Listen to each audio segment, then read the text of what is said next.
parti de Pascal Libye, au lieu de s'entendre, ont fait 2 propositions quasi identiques, mais qui ont été rejetées, c'est-à-dire... De toute façon, c'est le RDPC, le parti au pouvoir, qui avait la majorité. Oui, mais justement... L'affaire était bouclée d'avance. Non, mais ils auraient pu, justement, commencer à tenir ensemble. Montrer un front uni, au moins. Voilà, pour pouvoir... Et Alain qui reste minoritaire. Oui, bien sûr. Oui. Mais ça aurait pu avoir plus d'impact dans l'opinion. Ça, c'est Parce que même le président de l'Assemblée nationale, lui-même, s'était insurgé, qui est du RDPC.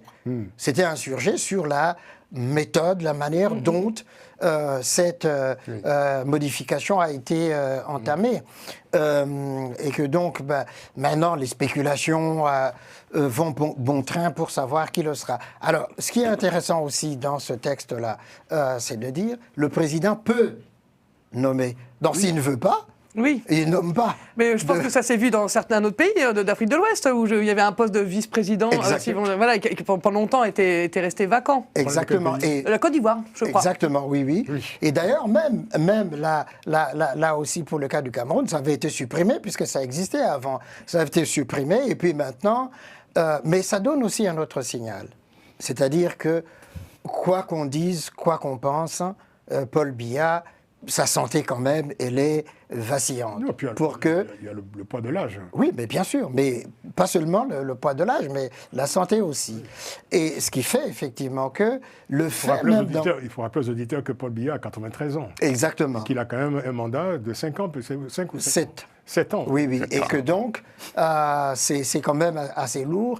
Est-ce qu'il va tenir jusque-là, puisqu'il passe tous ses séjours en Suisse? Ce qui est intéressant, c'est qu'en fait... On parlait des tout dit. Quand vous dites il peut nommer, en réalité... C'est ce que la modification... C'est lui qui va nommer le vice-président. Oui, mais c'est... Donc, en fait, il nomme son successeur. C'est ça, en fait, que conteste l'opposition. Non, mais moi, je trouve que c'est plutôt une bonne chose, en fait. Ce que dit l'opposition, c'est que c'est une manière, une de plus, de verrouiller davantage le jeu politique en faveur du RDPC, le parti au pouvoir.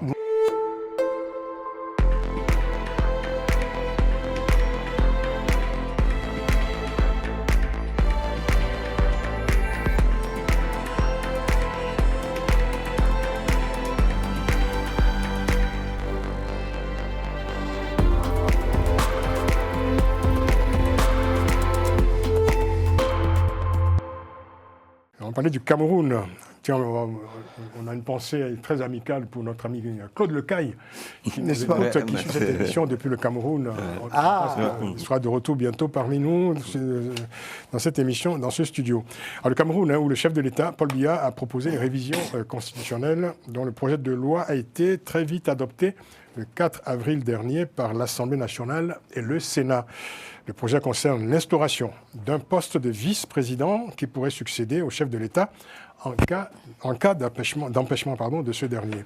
L'opposition dénonce, je cite, la clôture définitive de l'espace démocratique avec l'introduction d'un poste de vice-président sur mesure, une créature de l'exécutif et un héritier hors de tout contrôle citoyen.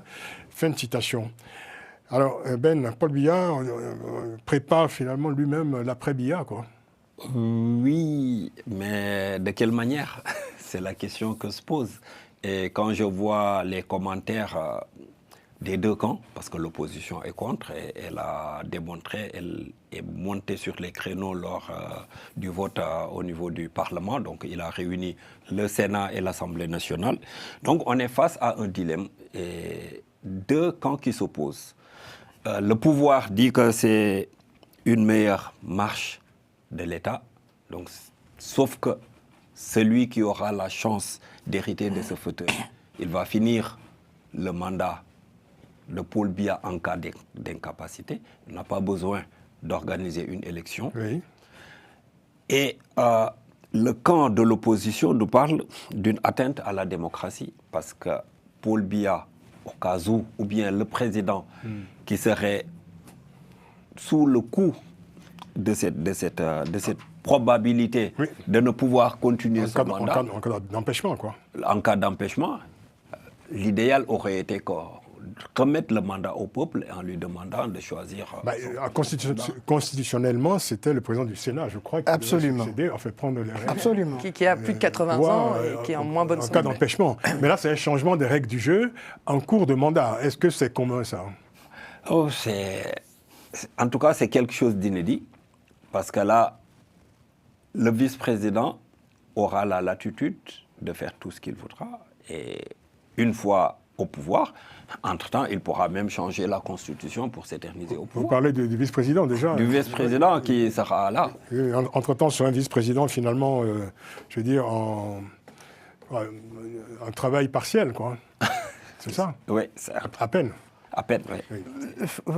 Alors, ce qui est intéressant dans ce cas, effectivement, c'est d'abord qu'au sortir de la présidentielle, que les choses ne sont pas encore tout à fait claires. Il n'y a pas d'élections législatives municipales et avec un congrès qui n'est pas légitime pour modifier la Constitution. En un tour de passe-passe, Popol a réussi justement à faire voter. Oui. Paul Biya, il a réussi. Vous êtes très familier. Il a réussi à contourner cet obstacle. De toute façon, comme il a la majorité dans les deux chambres, ça ne pouvait que se passer de cette manière-là. L'opposition a été prise à son propre piège, puisque. Pourquoi? Mais parce qu'elle n'a pas su justement s'unifier. Il y a eu le SDF. Mais c'est le fait du prince, là. Non, mais parce qu'il y a eu le débat, le SDF. Et puis le parti de Pascal Liby, au lieu de s'entendre, ont fait deux propositions quasi identiques, mais qui ont été rejetées, c'est-à-dire... De toute façon, c'est le RDPC, le parti au pouvoir, qui avait la majorité. Oui, mais justement... L'affaire était bouclée d'avance. Non, mais ils auraient pu, justement, commencer à tenir ensemble... Montrer un front uni, au moins, voilà. Et Alain qui s'est... Oui, bien sûr. Oui. Mais ça aurait pu avoir plus... d'impact dans l'opinion. Parce que même le président de l'Assemblée nationale lui-même s'était insurgé, qui est du RDPC. S'était insurgé sur la méthode, la manière dont cette modification a été entamée. Et que donc, maintenant, les spéculations vont bon train pour savoir qui le sera. Alors, ce qui est intéressant aussi dans ce texte-là, c'est de dire, le président peut nommer. Donc, s'il ne veut pas, il ne nomme pas. Mais je pense que ça s'est vu dans certains autres pays d'Afrique de l'Ouest, où il y avait un poste de vice-président qui pendant longtemps était resté vacant. Exactement. Et la Côte d'Ivoire, je crois. Exactement, oui. Et d'ailleurs, même là aussi, pour le cas du Cameroun, ça avait été supprimé, puisque ça existait avant. Ça avait été supprimé, et puis maintenant... mais ça donne aussi un autre signal. C'est-à-dire que, quoi qu'on dise, quoi qu'on pense, Paul Biya... sa santé quand même, elle est vacillante. Non, puis il y a le poids de l'âge. Oui, mais bien sûr, mais pas seulement le poids de l'âge, mais la santé aussi. Et ce qui fait effectivement que le fait même... Il faut rappeler aux auditeurs que Paul Biya a 93 ans. Exactement. Qu'il a quand même un mandat de 5 ans, 5 ou 7 ans. Oui, et que donc, c'est quand même assez lourd. Est-ce qu'il va tenir jusque-là, puisqu'il passe tous ses séjours en Suisse? Ce qui est intéressant, c'est qu'en fait, on parlait des tout dit. Quand vous dites il peut nommer, en réalité... C'est ce que la modification... C'est lui qui va nommer le vice-président. Oui, mais c'est... Donc, en fait, il nomme son successeur. C'est ça, en fait, que conteste l'opposition. Non, mais moi, je trouve que c'est plutôt une bonne chose, en fait. Ce que dit l'opposition, c'est que c'est une manière, une de plus, de verrouiller davantage le jeu politique en faveur du RDPC, le parti au pouvoir. Moi, personnellement, je ne pense pas, mais... Excuse-moi, Stéphanie, je voulais revenir simplement, rapidement, ce que l'opposition disait, c'est-à-dire un peu ce que Ouadani fait au Bénin. Ticket, président, vice-présidente. Enfin, ils sont deux, avec une colistière. Ce qui fait effectivement que c'est ce que l'opposition proposait, de dire il aurait pu... Il aurait pu le faire pendant l'élection présidentielle. Exactement, voilà. Faire un ticket, voilà. c'est ce qu'on fait généralement. Exactement, président, voilà. vice-président. Oui, et sauf que ça a été rejeté. Donc, le Cameroun n'est pas le Bénin. Donc, exactement. Vous donnez raison à l'opposition qui dit qu'il change les règles du jeu en cours de mandat. Ah oui, là on est tout à fait d'accord. Hein. Ça, on n'a pas remis en question. Simplement, on dit ceci que dans cet article, cette modification, il y a un point, il y a un mot qui est capital. Le président peut. Ça signifie qu'il n'est pas obligé. Oui. S'il veut le faire, il le fait. S'il ne veut pas, oui, s'il veut, il le fait. S'il ne veut pas, il le fait pas. En tout cas, c'est lui qui nomme, c'est personne d'autre. Oui, oui. Bon. Moi, je trouve qu'il y a quand même une évolution, parce que pendant longtemps, la succession de Paul Biya, c'était un sujet tabou. Encore récemment, durant la dernière élection présidentielle, les débats sur la santé de Paul Biya sont interdits au Cameroun. Mais c'est lui qui a introduit le débat. Non, mais justement, c'est lui, le RDPC. Bon, voilà, on sait aussi comment fonctionne le Cameroun. Donc, il y a quand même une prise de conscience qu'il faut préparer la succession, l'après-Biya, parce qu'un après-Biya non préparé, ça peut avoir des conséquences très dramatiques pour le Cameroun en termes de conflits, de conflits internes. Donc je trouve ça plutôt une bonne chose qui prépare l'après-Biya. Alors effectivement, le RDPC fait tout pour verrouiller.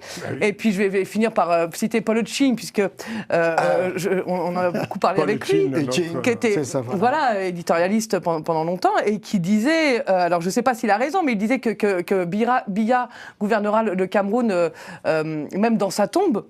Alors, je ne sais pas si Biya gouvernera le Cameroun même depuis sa tombe, mais en tout cas, le RDPC, oui, fait tout pour, c'est sûr. Alors, on ne sait pas qui sera. Alors, le conflit va devenir en interne, c'est surtout ça, en fait. C'est comment les barons du RDPC vont se mettre d'accord ou pas. Oui, mais le conflit a déjà commencé parce que le dauphin constitutionnel a été évincé au profit d'un vice-président. Ce serait qui le dauphin constitutionnel pour vous? Le président du Sénat? Non, mais déjà... Mais il est en moins bonne santé que Paul Biya. Mais au moins, constitutionnellement, c'était le dauphin. La Constitution, en tout cas, elle était écrite ainsi. Oui, constitutionnellement, c'était le dauphin. Maintenant, juste avant les prochaines élections législatives, on s'empresse ou bien on éprouve subitement le besoin de changer les choses, ça pose problème. Merci en tout cas, Stéphanie, d'avoir cité Paul Hutching, qui aurait tellement aimé voir l'alternance advenir dans son pays de son vivant. Oui, merci bien. Grégory, un mot? Non, moi je dis tout simplement qu'il n'y a rien d'étonnant. Je l'avais dit ici quand on avait débattu sur la campagne présidentielle au Cameroun, que l'enjeu n'était pas l'élection, mais la succession. Vous avez un homme qui a 93 ans, voilà, c'est tout à fait normal, malheureusement. Et puis, c'est aussi ce genre de tripatouillage constitutionnel qui fait dire aussi à certains que la démocratie n'est pas pour les Africains. C'est une belle conclusion. Je pense que le Cameroun, effectivement, est souvent désigné pour ce genre de contravention antidémocratique. Merci Alfred Sangolo-Koro. Merci Francis. Grégory Sileni. Merci Francis. Vous nous apporterez prochainement, peut-être pendant cette saison du panel Hebdo, un détecteur de mensonges en démonstration dans l'émission. On testera sur vous.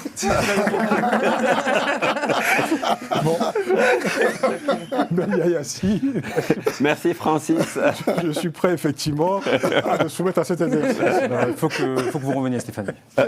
Stéphanie Hartmann, merci d'être venue. Merci de l'invitation. Merci à vous, merci beaucoup. Je suis journaliste, responsable de la communication aux éditions Cartala. Bien sûr. Un grand merci à Romain Clicquot de Mec qui réalise cette émission. Merci à lui. Merci de sa patience, de sa persévérance aussi. Qu'est-ce qu'on ferait sans lui, Romain? Exactement. Rendez-vous la semaine prochaine pour une nouvelle édition de Panel Hebdo. D'ici là, prenez grand soin de vous. À très vite.